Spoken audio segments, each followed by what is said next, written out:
कोणते कोणते मुद्दे आहेत ज्यांवर आज प्रभाग क्रमांक 6 मध्ये काम करायची गरज आहे? कोणत्या कोणत्या मूलभूत किंवा प्रमुख समस्या आहेत 2-3 ज्या तुम्हाला वाटतात आज की त्या सोडवणं फार गरजेचं आहे? कहारवाड्यामध्ये तर शिक्षणाची खूप गरज आहे. तर सगळ्यात आधी मूलभूत गरज म्हणजे वाचनालयाची गरज आहे. हं, घरापासून दूर जाऊन हं, आई-वडील आज सोडायला नाही, वातावरण खराब असल्यामुळं. आई-वडील दूर जाऊ देत नाही. तर वाचनालय करायचंय, हं. अभ्यासिका करायची.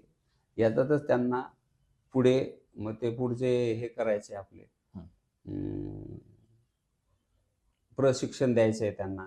स्पर्धा परीक्षेचं वगैरे. स्पर्धा परीक्षेसाठी त्यांना तयार करायचंय. वक्तृत्व स्पर्धा अशा पद्धतीने घेऊन हं. आणि प्रभाग क्रमांक 6 बरोबर म्हणजे हा आपल्याला पैठणमध्ये शिक्षणाच्या दृष्टीने तो आयकॉन बनवायचं माझं स्वप्न आहे.